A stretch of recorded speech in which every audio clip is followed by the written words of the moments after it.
क्या आपके साथ भी ऐसा हो रहा है कि सामने वाला इंसान न तो पूरी तरह छोड़ रहा है और ना ही पूरी तरह अपना रहा है? वो कभी पास आता है, कभी दूर चला जाता है, कभी केयर दिखाता है, कभी सडनली इग्नोर करने लगता है, और आप हर दिन इसी कंफ्यूजन में जीते रहते हो। आखिर वो चाहता क्या है? यही होता है मिक्स्ड सिग्नल्स का सबसे डेंजरस गेम।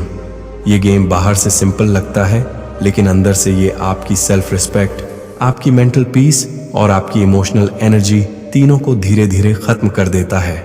आप उसे छोड़ भी नहीं पाते और वो आपको अपनाता भी नहीं। कभी वो आपको उम्मीद देता है, कभी वही उम्मीद तोड़ देता है, और आप हर बार सोचते हो शायद इस बार सब ठीक हो जाएगा। लेकिन सच ये है, ये शायद आपको आगे नहीं बढ़ने देता। ये आपको बस वहीं रोक कर रखता है, इमोशनली स्टक। आज की इस वीडियो में हम बात करेंगे मिक्स्ड सिग्नल्स के 6 असली कारण, यानी वो 6 साइकोलॉजिकल रीजंस जिनकी वजह से कोई इंसान आपको ना छोड़ता है, ना अपनाता है। ये वीडियो आपको सिर्फ ये नहीं बताएगी कि सामने वाला ऐसा क्यों कर रहा है, बल्कि ये भी सिखाएगी कि इस सिचुएशन में आपको क्या करना चाहिए, ताकि आप कमजोर नहीं बल्कि मेंटली स्ट्रांग बनकर निकलो। अगर आप भी किसी ऐसे रिश्ते में फंसे हो जहां क्लैरिटी नहीं है, पीस नहीं है और सिर्फ कंफ्यूजन है, तो ये वीडियो आपके लिए है। लास्ट तक जरूर देखना, क्योंकि आखिरी रीजन वही है जो ज्यादातर लोग इग्नोर कर देते हैं, और वहीं से उनका सबसे बड़ा इमोशनल नुकसान शुरू होता है। Part 1, reason number 1, attention without commitment. सबसे पहला और सबसे कॉमन रीजन क्यों कोई इंसान आपको ना छोड़ता है, ना अपनाता है, वो है अटेंशन। बिना कमिटमेंट के साफ शब्दों में कहें तो उसे आपको खोना नहीं है, लेकिन वो आपको पाना भी नहीं चाहता। उसे बस ये अच्छा लगता है कि आप वहां हो, अवेलेबल हो, इमोशनली कनेक्टेड हो, और जब उसे जरूरत पड़े वो आपको एक्सेस कर सके। लेकिन जब बात आती है रिस्पॉन्सिबिलिटी की, क्लैरिटी की या फ्यूचर की, वहीं वो पीछे हट जाता है। यही होता है मिक्स्ड सिग्नल्स का असली खेल। वो आपको मैसेज करेगा, फिर कुछ दिन गायब रहेगा। वो आपको मिस करने की बातें करेगा, लेकिन आपको प्रायोरिटी नहीं बनाएगा। वो जेलस भी होगा, लेकिन आपको अपना भी नहीं मानेगा। क्यों? क्योंकि उसे अटेंशन चाहिए पर कमिटमेंट नहीं चाहिए। साइकोलॉजी कहती है कि कुछ लोग रिश्तों में इसलिए नहीं फंसते क्योंकि उन्हें रिश्ता नहीं चाहिए, बल्कि इसलिए कि उन्हें कंफर्ट बिना रिस्पॉन्सिबिलिटी चाहिए। उन्हें ये फीलिंग चाहिए कि कोई उन्हें चाहे, उन्हें ये सेटिस्फैक्शन चाहिए कि कोई उनके लिए वेट करे, उन्हें ये ईगो बूस्ट चाहिए कि कोई उनके बिना आगे न बढ़े। लेकिन वो खुद किसी के लिए रुकना नहीं चाहते। यानी वो चाहते हैं आप इन्वेस्ट करो, आप इमोशनली जुड़ो, आप उम्मीद रखो, लेकिन वो खुद सिर्फ ऑप्शंस ओपन रखना चाहते हैं। यही वजह है कि वो आपको पूरी तरह छोड़ते नहीं। अगर वो आपको पूरी तरह छोड़ देंगे तो उन्हें वो अटेंशन नहीं मिलेगी, वो इमोशनल सपोर्ट नहीं मिलेगा, वो वैलिडेशन नहीं मिलेगा जो आप अभी दे रहे हो। और अगर वो आपको पूरी तरह अपना लेंगे तो उन्हें जिम्मेदारी लेनी पड़ेगी, क्लियर होना पड़ेगा, और शायद कुछ और ऑप्शंस छोड़ने पड़ेंगे। तो वो क्या करते हैं? वो बीच में लटकाए रखते हैं, ना पूरी तरह हाँ, ना पूरी तरह ना। ये स्टेट आपके लिए टॉर्चर बन जाती है, लेकिन उनके लिए कन्वीनियंस। अब जरा अपने आप से एक ऑनेस्ट सवाल पूछो, क्या वो तब ज्यादा एक्टिव होता है जब आपको लगता है कि आप दूर जा रहे हो? क्या वो तब सडनली केयरिंग बन जाता है जब आप उसे इग्नोर करना शुरू करते हो? अगर हाँ, तो समझ लो वो आपको चाहता नहीं, वो बस आपको खोना नहीं चाहता। ये बहुत बड़ा फर्क है। चाहना मतलब होता है आपकी लाइफ में जगह बनाना, आपको प्रायोरिटी देना, आपके साथ फ्यूचर के बारे में सोचना। लेकिन आपको खोना न चाहना मतलब होता है आपको बैकअप की तरह रखना, आपको इमोशनल सेफ्टी नेट की तरह इस्तेमाल करना, और जब मन हो तब आपके पास लौट आना।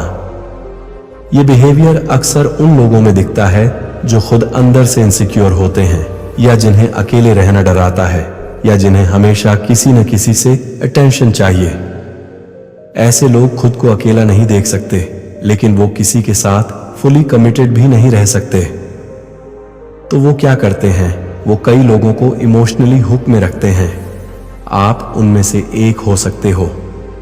और सबसे डेंजरस बात यह है कि वो आपको इंटेंशनली चोट पहुंचाने नहीं सोचते, लेकिन उनका ये कंफ्यूज बिहेवियर आपको अंदर से तोड़ देता है, क्योंकि आप हर दिन यही सोचते रहते हो, अगर वो केयर करता है तो साथ क्यों नहीं आता, अगर वो साथ नहीं आना चाहता तो छोड़ क्यों नहीं देता, आखिर वो चाहता क्या है। और यही कंफ्यूजन आपकी मेंटल पीस खा जाती है।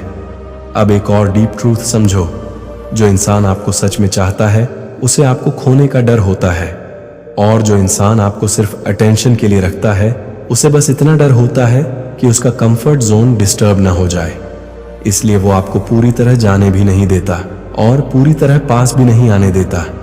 वो आपको जस्ट इनफ देता है ताकि आप रुके रहो, थोड़ा सा प्यार, थोड़ी सी केयर, थोड़ी सी उम्मीद, लेकिन कभी भी इतना नहीं कि आप सिक्योर महसूस कर सको।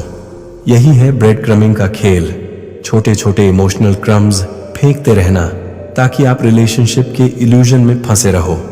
अब सवाल यह है, इस सिचुएशन में सबसे ज्यादा नुकसान किसका होता है?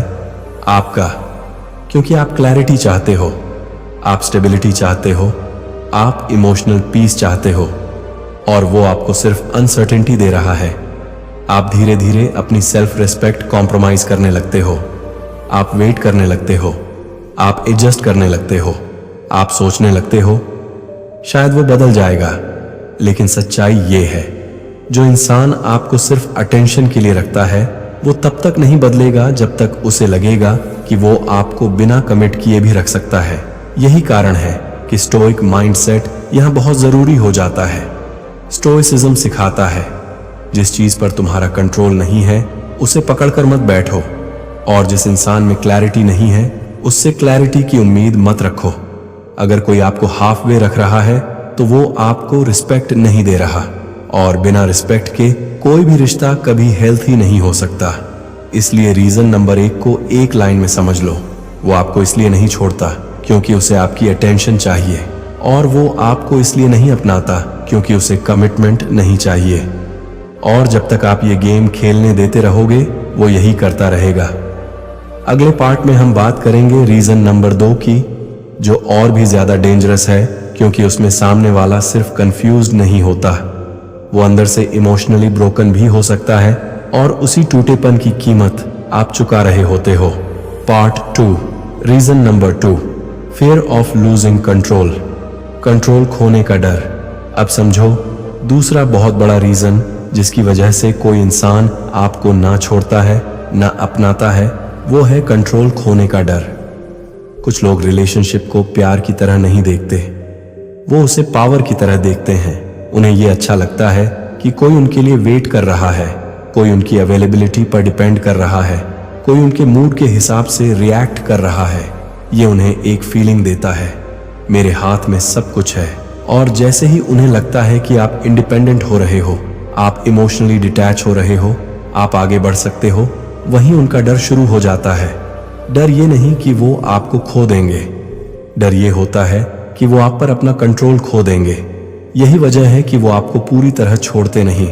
अगर वो आपको छोड़ देंगे तो आप फ्री हो जाओगे, आप आगे बढ़ जाओगे, आप किसी और के साथ खुश हो सकते हो।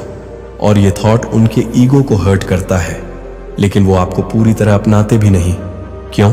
क्योंकि अपनाने का मतलब होता है आपको बराबरी देना, आपको चॉइस देना, आपको फ्रीडम देना, और उन्हें रिलेशनशिप में इक्वालिटी नहीं चाहिए, उन्हें अपर हैंड चाहिए। यही होता है कंट्रोल गेम। वो कभी कभी बहुत केयरिंग बन जाते हैं, वो कभी कभी बहुत कोल्ड हो जाते हैं, वो कभी आपको स्पेशल फील कराते हैं और कभी आपको इग्नोर कर देते हैं। ये सब रैंडम नहीं होता, ये एक पैटर्न होता है। जब आप ज्यादा क्लोज हो जाते हो वो दूर हो जाते हैं, जब आप दूर जाने लगते हो वो फिर पास आ जाते हैं। क्यों? क्योंकि वो चाहते हैं कि आप हमेशा अनसर्टेन रहो, कंफ्यूज रहो, इमोशनली डिपेंडेंट रहो। अनसर्टेनिटी इंसान को वीक बनाती है, और वीक इंसान को कंट्रोल करना आसान होता है। अब जरा सोचो, अगर कोई इंसान आपको क्लियर आंसर दे दे, हाँ मैं तुम्हारे साथ हूं, या नहीं मैं नहीं हूं, तो आपके पास क्लैरिटी आ जाएगी। और क्लैरिटी आते ही आप अपने डिसीजंस खुद लेने लगोगे। या तो आप कमिट करोगे या आप मूव ऑन कर जाओगे। दोनों ही सिचुएशंस में उनका कंट्रोल खत्म हो जाता है, इसलिए वो आपको बीच में लटकाए रखते हैं, ना पूरी तरह हाँ ना पूरी तरह ना। बस इतना कनेक्शन बनाए रखते हैं कि आप इमोशनली जुड़े रहो। ये बिहेवियर अक्सर उन लोगों में दिखता है जो अंदर से बहुत इनसिक्योर होते हैं लेकिन बाहर से बहुत डोमिनेंट दिखते हैं। उन्हें रिलेशनशिप में प्यार नहीं चाहिए, उन्हें पावर चाहिए। उन्हें ये फीलिंग चाहिए कि ये इंसान मेरे बिना अधूरा है। और जब आप किसी के बिना अधूरा महसूस करने लगते हो तो आप अननोइंगली उसे अपनी लाइफ का रिमोट कंट्रोल दे देते हो। वो डिसाइड करता है आप कब खुश रहोगे, कब दुखी रहोगे, कब उम्मीद करोगे और कब टूटोगे। अब एक और बिटर ट्रूथ समझो, जो इंसान आपको सच में चाहता है वो आपको फ्री देखना चाहता है, इवन विथ हिम। लेकिन जो इंसान आपको कंट्रोल करना चाहता है वो आपको डिपेंडेंट देखना चाहता है, विदाउट कमिटिंग। यही फर्क है लव और कंट्रोल में। लव में सेफ्टी होती है, कंट्रोल में इनसिक्योरिटी होती है। लव में क्लैरिटी होती है, कंट्रोल में कंफ्यूजन होता है। लव में रिस्पेक्ट होती है, कंट्रोल में सिर्फ एडवांटेज होता है। ऐसे लोग अक्सर ये लाइंस बोलते हैं, अभी सिचुएशन सही नहीं है, अभी मैं रेडी नहीं हूं, थोड़ा टाइम दो, देखते हैं आगे क्या होता है। ये सब सुनने में लॉजिकल लगता है, लेकिन अगर ये बातें महीनों सालों तक चलती रहें तो समझ लो ये डिले नहीं, स्ट्रैटेजी है। स्ट्रैटेजी ये कि आप रुके रहो, आप उम्मीद करते रहो, आप खुद को एडजस्ट करते रहो और वो बिना कुछ खोए सब कुछ पालें। Attention, care, support, emotional backup. Stoic philosophy यहाँ एक सिंपल रूल देती है, जो इंसान आपको कंट्रोल करने की कोशिश करता है वो आपको कभी रिस्पेक्ट नहीं करेगा। और जहाँ रिस्पेक्ट नहीं होती वहाँ प्यार सिर्फ एक इल्यूजन होता है। अब अपने एक्सपीरियंस से जोड़कर देखो, क्या वो तब अपसेट हो जाता है जब आप किसी और से बात करते हो? क्या वो तब जेलस हो जाता है जब आप अपनी लाइफ एंजॉय करते हो? क्या वो तब सडनली स्वीट बन जाता है जब उसे लगता है कि आप उससे दूर जा रहे हो? अगर हाँ, तो वो आपको खोने से नहीं, वो आपको अपने कंट्रोल से बाहर जाने से डरता है। ये बहुत बड़ा फर्क है। वो नहीं चाहता कि आप किसी और के हो जाओ, लेकिन वो ये भी नहीं चाहता कि आप पूरी तरह उसके हो जाओ। वो आपको एक ग्रे जोन में रखना चाहता है जहां आप उसके हों लेकिन वो आपका ना हो। यही मिक्स्ड सिग्नल्स का असली ट्रैप है। और इस ट्रैप में सबसे ज्यादा नुकसान होता है आपकी सेल्फ रिस्पेक्ट का।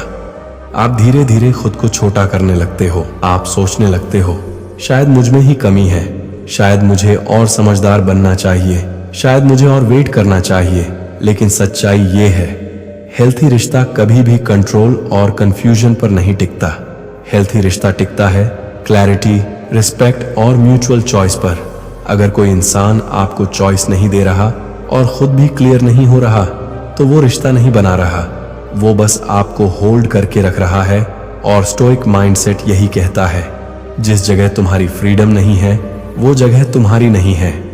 अगले पार्ट में हम बात करेंगे रीजन नंबर 3 की, जहां सामने वाला ना सिर्फ कंट्रोल चाहता है बल्कि वो खुद अपने पास्ट से इतना डैमेज्ड होता है कि वो किसी को भी पूरी तरह अपना ही नहीं पाता।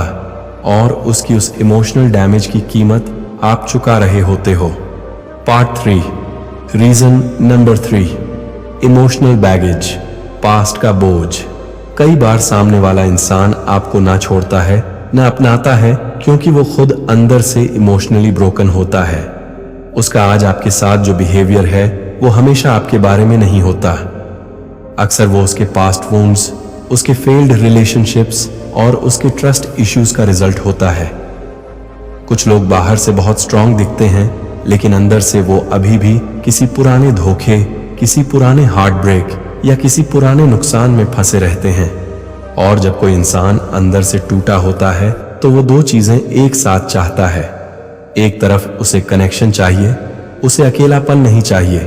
उसे कोई चाहिए जिससे वो बात कर सके, जुड़ा रह सके, फील कर सके कि कोई है। लेकिन दूसरी तरफ उसे कमिटमेंट से डर लगता है, क्योंकि कमिटमेंट का मतलब होता है फिर से रिस्क लेना, फिर से भरोसा करना और फिर से चोट लगने का चांस। तो वो क्या करता है, वो बीच में अटक जाता है। वो आपको पास रखता है ताकि उसे अकेलापन न लगे, लेकिन वो आपको पूरी तरह अपना नहीं पाता क्योंकि उसे डर लगता है कि फिर से टूट जाएगा। यही रीजन है कि ऐसे लोग कभी बहुत क्लोज हो जाते हैं और कभी अचानक बहुत दूर चले जाते हैं। एक दिन वो आपको फ्यूचर के सपने दिखाएंगे, दूसरे दिन वो कहेंगे मुझे टाइम चाहिए। एक दिन वो आपको स्पेशल फील कराएंगे, दूसरे दिन वो इमोशनली अनअवेलेबल हो जाएंगे।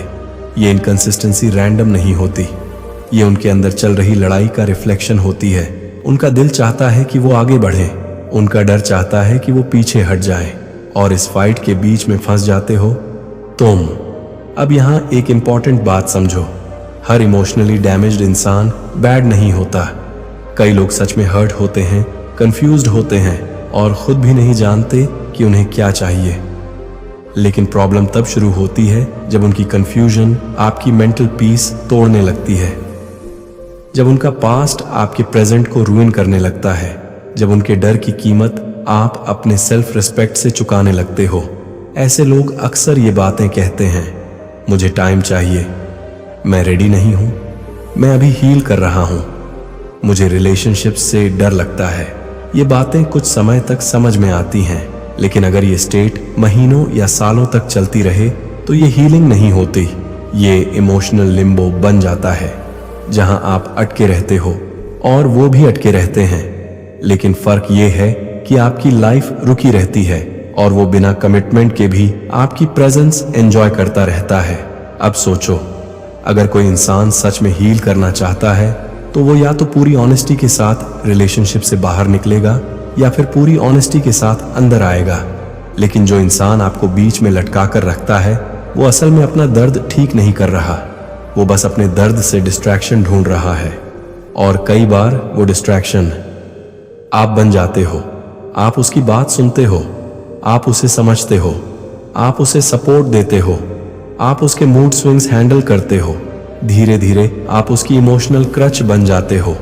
लेकिन क्रच कभी डेस्टिनेशन नहीं होता, क्रच बस सहारा होता है। और जब इंसान थोड़ा ठीक महसूस करने लगता है तो वो क्रच छोड़ भी सकता है। यही सबसे पेनफुल सच है। आप सोचते हो कि आप उसकी हीलिंग का हिस्सा हो, लेकिन कई बार आप बस उसकी टेम्पररी कंफर्ट होते हो।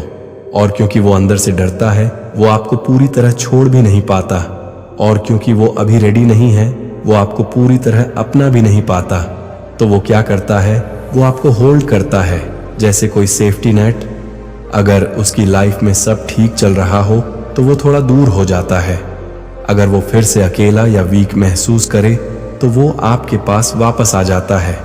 ये बिहेवियर उसके लिए अनकॉन्शियस हो सकता है, लेकिन आपके लिए ये इमोशनली ड्रेनिंग होता है। आप हर दिन यही सोचते रहते हो, आज वो कैसा रहेगा, आज वो क्लोज होगा या डिस्टेंट, आज मैं सेफ फील करूंगा या कंफ्यूज्ड। और ये कंफ्यूजन आपकी इनर स्टेबिलिटी को धीरे धीरे खा जाती है। स्टोइक माइंडसेट यहाँ एक बहुत क्लियर बात कहता है, आप किसी और के टूटे हुए टुकड़ों से अपना घर नहीं बना सकते। अगर कोई इंसान खुद हील्ड नहीं है तो वो आपको स्टेबिलिटी नहीं दे सकता। वो चाहे कितना भी अच्छा क्यों ना हो, वो चाहे कितना भी केयरिंग क्यों ना दिखे, अगर वो अंदर से ब्रोकन है और हेल्प लेने को तैयार नहीं है तो उसका डैमेज इवेंचुअली आपको भी हर्ट करेगा। अब इसका मतलब ये नहीं कि आपको हर वुंडेड इंसान को छोड़ देना चाहिए, लेकिन इसका मतलब ये जरूर है कि आपको अपनी बाउंड्रीज और अपनी मेंटल हेल्थ को पहले रखना चाहिए। आप हीलर बनकर किसी के साथ रह सकते हो, लेकिन सैक्रिफाइस बनकर नहीं। आप सपोर्ट दे सकते हो, लेकिन खुद को खोकर नहीं। अगर कोई इंसान सच में आपको चाहता है तो वो अपने डर के बावजूद आपके लिए स्टैंड लेगा, वो क्लैरिटी लाएगा, वो रिस्पॉन्सिबिलिटी लेगा। और अगर वो ऐसा नहीं कर रहा तो चाहे रीजन उसका पास्ट हो या उसका पेन, आपको ये मानना पड़ेगा कि अभी वो आपको वो नहीं दे सकता जो आप डिजर्व करते हो। और यही रीजन नंबर 3 है, वो आपको इसलिए नहीं छोड़ता क्योंकि उसे आपका साथ अच्छा लगता है, और वो आपको इसलिए नहीं अपनाता क्योंकि वो अपने पास्ट के डर से बाहर नहीं निकल पाया है। अगले पार्ट में हम बात करेंगे रीजन नंबर 4 की, जहां सामने वाला सिर्फ डर या पेन से नहीं बल्कि अपनी ईगो और ऑप्शंस की वजह से आपको बीच में लटकाए रखता है। और वो रीजन बहुत ज्यादा कॉमन भी है और बहुत ज्यादा डेंजरस भी। पार्ट 4, रीजन नंबर 4, ईगो और ऑप्शंस का गेम। कई बार कोई इंसान आपको ना छोड़ता है ना अपनाता है क्योंकि वो प्यार में नहीं, अपने ईगो और ऑप्शंस के खेल में फंसा होता है।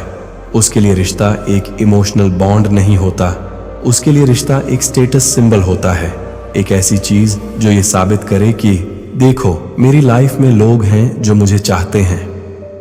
ऐसे लोगों को अकेले रहने से ज्यादा डर नहीं लगता। उन्हें डर लगता है कि कहीं उनकी वैल्यू कम ना हो जाए। उन्हें यह जानकर अच्छा लगता है कि उनके पास चॉइसेस हैं, कि वो किसी एक पर डिपेंड नहीं हैं, और आप कई बार उन्हीं चॉइसेस में से एक बन जाते हो। वो आपको छोड़ता नहीं, क्योंकि अगर वो आपको छोड़ देगा तो उसके ऑप्शंस कम हो जाएंगे, और वो आपको अपनाता नहीं, क्योंकि अगर वो आपको अपना लेगा तो उसे बाकी ऑप्शंस छोड़ने पड़ेंगे। यही है ईगो का ट्रैप। उसका ईगो चाहता है कि उसे ये फील हो, मेरे पास लोग हैं, मेरे पास चॉइस है, मैं चाहूं तो जा सकता हूं, चाहूं तो रह सकता हूं। लेकिन किसी एक इंसान के लिए पूरी तरह खड़े होना उस ईगो को अनकंफर्टेबल कर देता है। क्यों? क्योंकि कमिटमेंट का मतलब होता है एक डिसीजन लेना, एक डायरेक्शन चुनना और बाकी सबको छोड़ देना। और ईगो को डिसीजंस से डर लगता है, क्योंकि डिसीजन लेने का मतलब होता है रिस्पॉन्सिबिलिटी लेना। ऐसे लोग अक्सर बाहर से बहुत कॉन्फिडेंट दिखते हैं, लेकिन अंदर से वो वैलिडेशन हंग्री होते हैं। उन्हें बार बार ये फील करना होता है कि वो डिजायरेबल हैं, कि लोग उन्हें चाहते हैं, कि उनकी डिमांड है। इसलिए वो आपको क्लोज रखते हैं, आपसे बात करते हैं, आपसे इमोशनल कनेक्शन भी बनाते हैं, लेकिन वो आपको कभी वो पोजीशन नहीं देते जो एक कमिटेड पार्टनर को मिलती है, क्योंकि अगर वो आपको वो पोजीशन दे देंगे तो उन्हें बाकी लोगों की अटेंशन छोड़नी पड़ेगी, और यही उनकी सबसे बड़ी कमजोरी होती है। अब जरा अपने एक्सपीरियंस से जोड़कर देखो, क्या वो तब ज्यादा एक्टिव हो जाता है जब उसे लगता है कि कोई और आपकी लाइफ में आ रहा है? क्या वो तब ज्यादा पॉजिटिव हो जाता है जब आप थोड़ा कॉन्फिडेंट और इंडिपेंडेंट दिखने लगते हो? क्या वो तब सडनली स्वीट बन जाता है जब उसे लगता है कि आप सच में दूर जा सकते हो? अगर हाँ, तो ये प्यार नहीं है, ये ईगो रिएक्शन है। वो आपको खोने से नहीं डरता, वो ये खोने से डरता है कि कोई और उसकी जगह ले ले। ये बहुत सटल फर्क है, लेकिन बहुत इंपॉर्टेंट फर्क है। प्यार में इंसान कहता है मैं तुम्हें खोना नहीं चाहता। ईगो में इंसान सोचता है मैं अपनी जगह किसी और को क्यों लेने दूं। यही वजह है कि वो आपको होल्ड करता है, लेकिन कमिट नहीं करता। वो चाहता है कि आप उसके ऑप्शन बने रहो, लेकिन वो नहीं चाहता कि आप उसकी फाइनल चॉइस बनो। ऐसे लोग अक्सर ये बातें बोलते हैं, मैं अभी सेटल नहीं होना चाहता, मैं अभी अपनी लाइफ एंजॉय करना चाहता हूं, मुझे अभी खुद पर फोकस करना है। ये लाइंस अपने आप में गलत नहीं है, लेकिन अगर ये लाइंस आपको रोक कर रख रही हैं, अगर ये लाइंस आपको ईयर्स तक वेट करवा रही हैं, तो समझ लो ये सेल्फ ग्रोथ नहीं, ये अवॉइडेंस है। Avoidance of commitment, avoidance of responsibility, avoidance of choosing one person. और इस अवॉइडेंस की कीमत आप चुकाते हो। आप अपनी एनर्जी इन्वेस्ट करते हो, आप इमोशनली अटैच्ड रहते हो, आप उम्मीद करते रहते हो, और वो मीनवाइल अपने ऑप्शंस ओपन रखता है। ये इम्बैलेंस धीरे धीरे आपकी सेल्फ रिस्पेक्ट को हर्ट करता है। आप सोचने लगते हो, क्या मैं इनफ नहीं हूं? क्या मुझ में कुछ कमी है? क्या मैं उसे कन्विंस नहीं कर पा रहा? लेकिन सच्चाई ये है, इशू आपकी वैल्यू का नहीं है, इशू उसके ईगो और फियर ऑफ लिमिटिंग ऑप्शंस का है। कुछ लोग इसलिए कमिट नहीं करते क्योंकि उन्हें लगता है कि कमिटमेंट से उनकी फ्रीडम चली जाएगी। उन्हें लगता है कि अगर उन्होंने एक इंसान चुन लिया तो वो कुछ खो देंगे, लेकिन वो ये नहीं समझते कि हर चॉइस में कुछ छोड़ना पड़ता है, और हर चीज को ओपन रखना अक्सर किसी भी चीज को डीप नहीं बनने देता। स्टोइक माइंडसेट यहाँ बहुत क्लियर है। जो इंसान हर दरवाजा खुला रखना चाहता है, वो कभी किसी एक कमरे में शांति से नहीं बैठ पाता। अगर कोई आपको सिर्फ ऑप्शन की तरह रख रहा है, तो वो आपको उस रिस्पेक्ट से कभी नहीं देखेगा जिस रिस्पेक्ट की आप डिजर्व करते हो। वो आपको तब याद करेगा जब उसका ईगो हर्ट होगा। वो आपको तब ढूंढेगा जब उसे वैलिडेशन चाहिए होगा, लेकिन वो आपको तब चूज नहीं करेगा जब उसे सच में स्टैंड लेना पड़ेगा। और यही सबसे पेनफुल सच है, वो आपको इसलिए नहीं छोड़ता क्योंकि उसका ईगो चाहता है कि आप उसके पास रहो, और वो आपको इसलिए नहीं अपनाता क्योंकि वो अपने ऑप्शंस छोड़ना नहीं चाहता। यही रीजन नंबर 4 है। अगले पार्ट में हम बात करेंगे रीजन नंबर 5 की, जहां सामने वाला न सिर्फ ईगो और ऑप्शंस के कारण उलझा होता है, बल्कि वो खुद रिस्पॉन्सिबिलिटी से भागने वाला इंसान होता है, जो हर चीज हाफ वे रखना चाहता है ताकि उसे कभी भी फुल आंसर न देना पड़े। पार्ट 5, रीजन नंबर 5, रिस्पॉन्सिबिलिटी से भागना, कमिटमेंट का डर। कुछ लोग आपको ना छोड़ते हैं ना अपनाते हैं क्योंकि वो असल में रिस्पॉन्सिबिलिटी से भाग रहे होते हैं। उन्हें रिश्ता चाहिए, लेकिन रिश्ता निभाने की रिस्पॉन्सिबिलिटी नहीं चाहिए। उन्हें कनेक्शन चाहिए, लेकिन उसके साथ आने वाली अकाउंटेबिलिटी नहीं चाहिए। उन्हें प्यार की फीलिंग चाहिए, लेकिन उस प्यार के लिए स्टैंड लेने का करेज नहीं चाहिए। ऐसे लोग अक्सर कहते हैं, मैं कॉम्प्लिकेटेड हूँ, मैं रिलेशनशिप टाइप इंसान नहीं हूँ, मुझे टाइम चाहिए, अभी मेरी लाइफ स्टेबल नहीं है। सुनने में ये बातें ऑनेस्ट लगती हैं, लेकिन अगर इनका एंड कभी नहीं आता तो समझ लो ये कंफ्यूजन नहीं, ये एस्केप है। Escape from responsibility, escape from decisions, escape from reality. ये लोग लाइफ को एक कंफर्ट जोन में जीना चाहते हैं, जहां उन्हें इमोशनल सपोर्ट तो मिले, लेकिन कोई उनसे कुछ एक्सपेक्ट न करे। अगर आप खुश हो वो आपके साथ हैं, अगर आप अपसेट हो वो थोड़ा दूर हो जाते हैं। अगर सिचुएशन इजी है वो प्रेजेंट हैं, अगर सिचुएशन टफ है वो गायब हो जाते हैं। क्यों? क्योंकि रिस्पॉन्सिबिलिटी का मतलब होता है जब चीजें मुश्किल हों तब भी खड़े रहना, और यही चीज उन्हें डराती है। ऐसे लोगों के लिए रिश्ता एक फीलिंग है, एक एक्सपीरियंस है, लेकिन एक ड्यूटी नहीं है। और जब रिश्ता सिर्फ फीलिंग बन जाता है तो जैसे ही फीलिंग अनकंफर्टेबल होती है वो इंसान पीछे हट जाता है। यही वजह है कि वो आपको पूरी तरह छोड़ते नहीं, क्योंकि छोड़ने का मतलब होता है एक फाइनल डिसीजन लेना, और वो डिसीजंस से डरते हैं। लेकिन वो आपको पूरी तरह अपनाते भी नहीं, क्योंकि अपनाने का मतलब होता है आपके साथ खड़े होने की रिस्पॉन्सिबिलिटी लेना, और वो रिस्पॉन्सिबिलिटी से भागते हैं। तो वो क्या करते हैं? वो बीच का रास्ता चुनते हैं, ना हाँ ना ना, बस देखते हैं। और ये देखते हैं आपके लिए महीनों और सालों का इंतजार बन जाता है। अब जरा सोचो, क्या वो फ्यूचर की बातों से बचता है?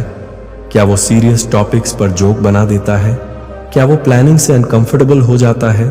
क्या वो हमेशा चीजों को फ्लो पर छोड़ देना चाहता है?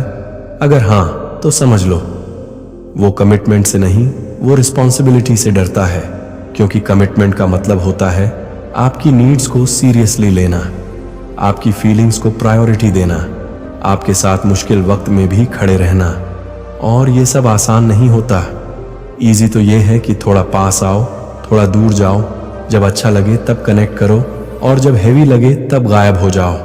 यही बिहेवियर इमोशनली इमेच्योर लोगों का होता है, और इमोशनल इमेच्योरिटी का सबसे बड़ा साइन यही है। वो कंफर्ट चाहता है लेकिन ग्रोथ नहीं चाहता। ग्रोथ रिस्पॉन्सिबिलिटी से आती है, ग्रोथ एफर्ट से आती है, ग्रोथ सैक्रिफाइस से आती है, लेकिन वो सिर्फ वो पार्ट चाहता है जो अच्छा फील कराए, ना कि वो पार्ट जो उसे चेंज होने पर मजबूर करे। स्टोइक माइंडसेट यहाँ एक बहुत हार्ड लेकिन क्लियर बात कहता है, जो इंसान रिस्पॉन्सिबिलिटी से भागता है वो किसी को भी स्टेबिलिटी नहीं दे सकता, सबसे पहले खुद को भी नहीं। आप ऐसे इंसान के साथ रहकर हमेशा ये होप रखते रहोगे कि शायद इस बार वो सीरियस हो जाएगा, शायद इस बार वो समझ जाएगा, शायद इस बार वो बदल जाएगा। लेकिन चेंज तब आता है जब इंसान खुद डिसाइड करता है कि वो अब हाफ लाइफ नहीं जिएगा। जब तक वो डिसीजन नहीं लेता तब तक वो आपको भी हाफ वे ही रखेगा, और हाफ वे रिश्ता धीरे धीरे आपकी पूरी एनर्जी खा जाता है। आप एडजस्ट करते जाते हो, आप कॉम्प्रोमाइज करते जाते हो, आप खुद को समझाते जाते हो, और वो बस आराम से उसी जगह रहता है क्योंकि उसे उस जगह सेफ लगता है। अब एक इंपॉर्टेंट ट्रूथ समझो, कोई भी इंसान परफेक्ट नहीं होता। हर कोई कभी ना कभी डरता है, हर कोई कभी ना कभी कंफ्यूज्ड होता है, लेकिन जो इंसान सच में केयर करता है वो अपने डर के बावजूद रिस्पॉन्सिबिलिटी लेता है। और जो इंसान बार बार रिस्पॉन्सिबिलिटी से भागता है वो असल में आपको ये बता रहा होता है कि वो अभी भी बॉय मोड या गर्ल मोड में जी रहा है, एडल्ट चॉइसेस लेने के लिए रेडी नहीं है। इसका मतलब ये नहीं कि वो बुरा इंसान है, लेकिन इसका मतलब ये जरूर है कि वो आपके लिए वो इंसान नहीं है जो आपको स्टेबिलिटी दे सके। और यही रीजन नंबर 5 है, वो आपको इसलिए नहीं छोड़ता क्योंकि वो डिसीजन नहीं लेना चाहता, और वो आपको इसलिए नहीं अपनाता क्योंकि वो रिस्पॉन्सिबिलिटी नहीं लेना चाहता। अगले और आखिरी पार्ट में हम बात करेंगे रीजन नंबर 6 की, जो सबसे अनकंफर्टेबल सच है, क्योंकि वहां बात सामने वाले की नहीं बल्कि आपकी पोजीशन की भी होती है इस पूरे डायनामिक में। पार्ट 6, रीजन नंबर 6, आप खुद अस गेम का हिस्सा बन चुके हो, your position in the dynamic. अब तक हमने बात की सामने वाले की, उसके fear, ego, past, control, responsibility से भागने की आदत। लेकिन अब एक ऑनेस्ट और थोड़ा अनकंफर्टेबल सवाल पूछना जरूरी है, वो आपको क्यों बीच में लटकाए रखने में सक्सेसफुल है? क्योंकि कहीं ना कहीं आपने भी इस गेम को चलने दिया है। ये बात सुनने में हार्श लग सकती है, लेकिन यही सबसे बड़ा ट्रूथ है। कोई भी इंसान आपको तब तक हाफ वे नहीं रख सकता जब तक आप खुद हाफ वे रहने को एक्सेप्ट नहीं करते। आप हर बार उसके मिक्स्ड सिग्नल्स को एक्सप्लेन करने लगते हो, आप हर बार उसके कंफ्यूजिंग बिहेवियर को जस्टिफाई करने लगते हो, आप हर बार सोचते हो शायद वो बदल जाएगा, शायद उसे टाइम चाहिए, शायद वो डर रहा है, और धीरे धीरे आप अपनी स्टैंडर्ड्स नीचे करते जाते हो, अपनी नीड्स दबाते जाते हो, अपनी सेल्फ रिस्पेक्ट को एडजस्ट करते जाते हो। यही वो पॉइंट है जहां आप सिर्फ विक्टिम नहीं रहते, आप अननोइंगली उस डायनामिक का हिस्सा बन जाते हो। सामने वाला सीख जाता है कि वो आपको क्लैरिटी दिए बिना भी रख सकता है, वो आपको कमिट किए बिना भी अटेंशन पा सकता है, वो आपको अनसर्टेन रखकर भी आपको खोए बिना चला सकता है। और ये सब इसलिए पॉसिबल होता है क्योंकि आप वहां अवेलेबल रहते हो। अब एक डीप ट्रूथ समझो, लोग वही बिहेवियर रिपीट करते हैं जो उन्हें रिजल्ट देता है। अगर कोई इंसान आपको हाफ ट्रीटमेंट देता है और फिर भी आप वहीं रहते हो, तो उसके दिमाग में ये पैटर्न सेट हो जाता है, मुझे चेंज करने की जरूरत नहीं है, ये वैसे ही रुका रहेगा। यही रीजन है कि वो आपको ना छोड़ता है ना अपनाता है, क्योंकि उसे दोनों का फायदा मिल रहा है। अब यहाँ ईगो की बात नहीं है, यहाँ बात है बाउंड्रीज की। हेल्थी रिश्ता वहां शुरू होता है जहां आप ये डिसाइड करते हो, मैं क्या एक्सेप्ट करूंगा और क्या नहीं। अगर आपकी बाउंड्री ये है कि मुझे क्लैरिटी चाहिए, रिस्पेक्ट चाहिए, कमिटमेंट चाहिए, और फिर भी आप बिना इन तीनों के रुके रहते हो, तो आप खुद अपनी बाउंड्री तोड़ रहे हो। और जब आप खुद अपनी बाउंड्री तोड़ते हो तो सामने वाला उसे क्यों रिस्पेक्ट करेगा? स्टोइक माइंडसेट यहां बहुत साफ बोलता है, लोग तुम्हें उतना ही रिस्पेक्ट करेंगे जितना रिस्पेक्ट तुम खुद को देते हो। अगर आप खुद को सेकंड ऑप्शन की तरह ट्रीट करते हो तो दुनिया भी आपको वही पोजीशन देगी। अब जरा अपने बिहेवियर को देखो, क्या आप हर बार उसके वापस आने पर सब कुछ भूल कर फिर से स्टार्ट कर देते हो? क्या आप हर बार उसकी थोड़ी सी अटेंशन पर फिर से इमोशनली इन्वेस्ट कर देते हो? क्या आप हर बार ये सोचकर रुक जाते हो कि कम से कम वो पूरी तरह गया तो नहीं? अगर हां, तो समझ लो आप अननोइंगली उसे ये सिग्नल दे रहे हो कि तुम मुझे मिनिमम देकर भी रख सकते हो। और जब कोई इंसान ये सीख जाता है तो वो कभी मैक्सिमम क्यों देगा? अब ये बात ब्लेम की नहीं है, ये अवेयरनेस की बात है। कई बार हम डर की वजह से रुक जाते हैं, डर कि कहीं वो चला गया तो, डर कि कहीं मैं अकेला न रह जाऊं, डर कि शायद इससे बेटर कोई नहीं मिलेगा। और यही डर हमें लो स्टैंडर्ड्स एक्सेप्ट करने पर मजबूर कर देता है। लेकिन यहाँ एक पावरफुल ट्रूथ है, जिस दिन आप कम एक्सेप्ट करना बंद कर देते हो, उसी दिन गेम बदलना शुरू हो जाता है। या तो सामने वाला आपको सीरियसली लेना शुरू करेगा या फिर वो चला जाएगा। दोनों ही सिचुएशन आपके लिए जीत है। क्यों? क्योंकि पहली सिचुएशन में आपको वो मिलेगा जो आप डिजर्व करते हो, क्लैरिटी, रिस्पेक्ट, कमिटमेंट। और दूसरी सिचुएशन में आप उस इमोशनल लिम्बो से बाहर निकल जाओगे जो आपको अंदर से स्लोली किल कर रहा था। अब सबसे इंपॉर्टेंट बात, आप किसी को फोर्स नहीं कर सकते कि वो आपको चूज करे, लेकिन आप ये डिसाइड कर सकते हो कि आप हाफ लव एक्सेप्ट करोगे या नहीं। आप ये डिसाइड कर सकते हो कि आप कंफ्यूजन में जियोगे या क्लैरिटी में। आप ये डिसाइड कर सकते हो कि आप कन्वीनियंस बनकर रहोगे या प्रायोरिटी बनोगे। और जैसे ही आप ये डिसीजन लेते हो, पूरा डायनामिक शिफ्ट होने लगता है। कई बार सामने वाला तभी सीरियस होता है जब उसे लगता है कि अब वो आपको एज यूजुअल नहीं पा सकता, और कई बार वो चला जाता है क्योंकि उसे सिर्फ एज यूजुअल ही चाहिए था। दोनों केसेस में आप जीतते हो क्योंकि आप फाइनली अपनी पावर वापस ले लेते हो। यही रीजन नंबर 6 है। वो आपको इसलिए ना छोड़ता है ना अपनाता है क्योंकि आपने उसे ये पोजीशन दी हुई है कि वो बिना क्लैरिटी, बिना कमिटमेंट भी आपको रख सकता है। लेकिन जिस दिन आप ये पोजीशन बदल देते हो, या तो वो बदलता है या कहानी खत्म हो जाती है, और दोनों ही हालात में आप फाइनली फ्री हो जाते हो। मिक्स्ड सिग्नल्स का गेम तब तक चलता है जब तक दोनों साइड्स को उससे कुछ न कुछ मिल रहा होता है। सामने वाले को मिलता है अटेंशन, कंट्रोल, ऑप्शंस, कंफर्ट, और आपको मिलता है होप। लेकिन होप पर जीने वाला रिश्ता कभी स्टेबिलिटी नहीं देता। स्टोइक रूल याद रखो, जहां क्लैरिटी नहीं है वहां मत रुको, क्योंकि जो इंसान आपको सच में चाहता है वो आपको कंफ्यूजन में नहीं रखेगा। वो आपको चूज करेगा क्लियरली, ओपनली, रिस्पॉन्सिबली। और अगर कोई ऐसा नहीं कर रहा तो शायद वो आपकी लाइफ में लेसन है, डेस्टिनेशन नहीं। अगर आप इस वीडियो के किसी भी पार्ट में खुद को देख पाए हो, अगर आपको भी कभी ऐसा लगा हो कि कोई इंसान आपको ना छोड़ता है, ना अपनाता है, और आप उसी कंफ्यूजन में अटके हुए हो, तो आज की ये वीडियो आपको एक ही बात याद दिलाने के लिए थी। आप किसी की कन्वीनियंस नहीं हो, आप किसी का बैकअप ऑप्शन नहीं हो। आप एक इंसान हो और आप क्लैरिटी, रिस्पेक्ट और कमिटमेंट डिजर्व करते हो। याद रखो, मिक्स्ड सिग्नल्स प्यार नहीं होते, वो सिर्फ इमोशनल कंफ्यूजन होते हैं। और जो इंसान आपको सच में चाहता है वो आपको कभी भी डाउट में नहीं रखेगा, वो आपको कभी भी हाफ वे नहीं रखेगा। वो आपको क्लियरली चूज करेगा, वर्ड्स में भी, एक्शंस में भी। स्टोइक रूल सिंपल है, जहां पीस नहीं है वहां रुकना मत, और जहां रिस्पेक्ट नहीं है वहां खुद को छोटा मत बनाओ। आज अगर आपने ये डिसाइड कर लिया कि आप अब हाफ लव एक्सेप्ट नहीं करोगे, आप अब कंफ्यूजन में नहीं जियोगे, आप अब क्लैरिटी और सेल्फ रिस्पेक्ट चूज करोगे, तो यकीन मानो, या तो सामने वाला बदल जाएगा या आपकी लाइफ से वो चैप्टर बंद हो जाएगा, और दोनों ही हालात में आप जीतोगे। अगर ये वीडियो आपके दिल को कहीं ना कहीं टच कर गई है तो इसे लाइक जरूर करना, ताकि ये मैसेज और लोगों तक पहुंचे। और अगर आप ऐसे ही रियल, ऑनेस्ट, नो बुलशिट रिश्तों और लाइफ से जुड़े ट्रूथ सुनना चाहते हो तो चैनल को सब्सक्राइब करना मत भूलना।